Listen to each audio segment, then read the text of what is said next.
I am not a content creator. I'm an artist.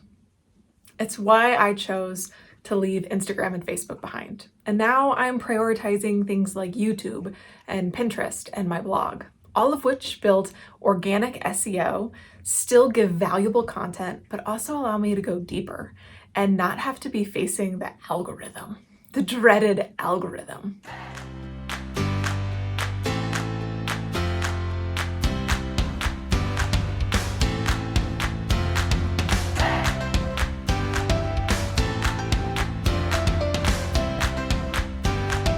Because I'm not a content creator, I didn't want to be on Facebook and Instagram anymore.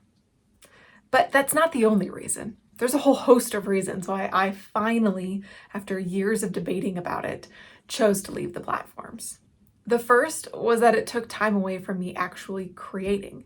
I spent so much time thinking about Instagram and thinking about Facebook, so much time creating for them, making content for the platforms, that I wasn't getting as much time to actually do my art. And as I'm currently 7 months pregnant, I wanted to make sure that I'm opening up my schedule and giving myself as much time as I can to create now and eventually when our son is born, because I know time will be very limited and I don't have time to be a content creator and an artist. So I've chosen to be an artist. The comparison that was just starting to eat me alive and the overabundance of ads that made me feel like I never had enough. In the last few months, probably since Christmas, I keep looking at ads and I see all these fun things that are out there and get ideas for the baby's room or for what we need for a baby. And there's just all of this stuff coming at me.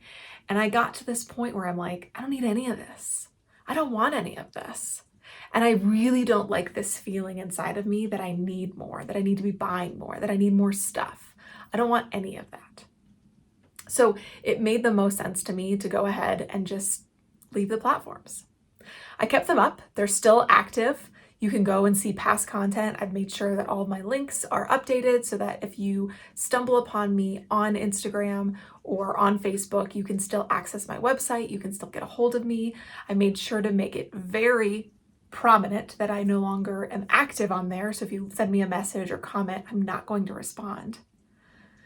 But I want you to discover me. If somebody tags me or if you somehow find me on Instagram, I still want you to be able to come and see what I'm doing and interact with me.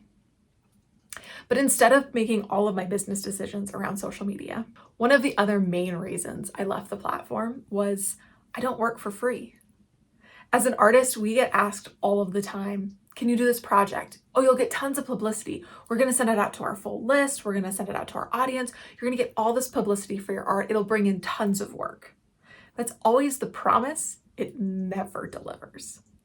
It's great when you're first starting out and you're wanting to build out your portfolio, but when you're running a business, it doesn't work. I need money in my pocket. I need to run a business. And social media is asking me to do exactly that. They're saying, hey, come onto our platform, create all this content, show off your work, and we won't charge you anything, and you'll get all of this audience, you'll get all of these orders, all this will happen for you. But again, that's not true.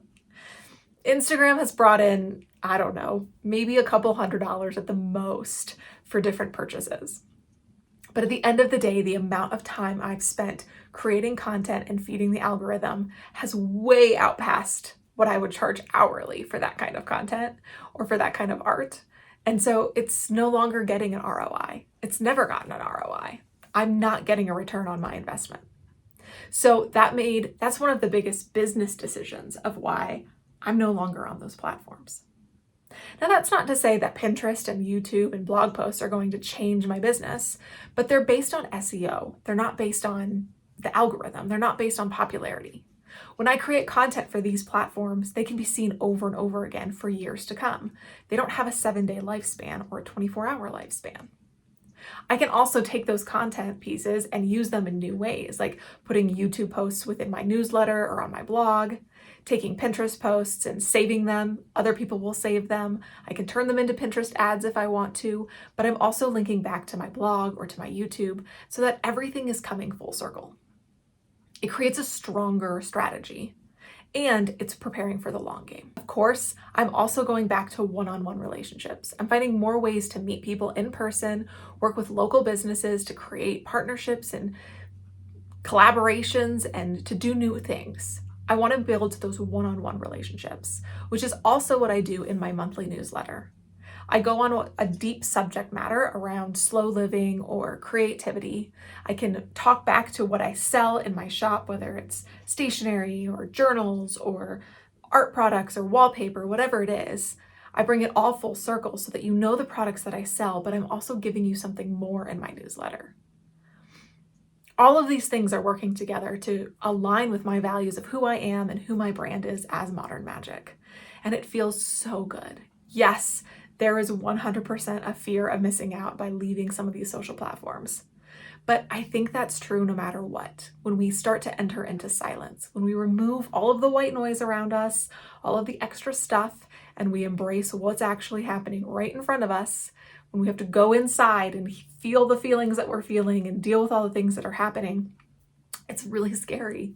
And so I'm not going to pretend that this doesn't feel a little terrifying, but it also feels so freeing. So I'm excited for what's next. I'm excited to no longer have to create content for those platforms, but it also means that I need to show up more around SEO, around in-person events, and be making sure that I'm talking about my business constantly and letting people know what I do. Because in the long run, in the end game, that's exactly how you build a business, is you just talk about it to anyone who will listen. You give them a business card, you give them a sticker, you do whatever you can to share your business. And you don't need social media to do it.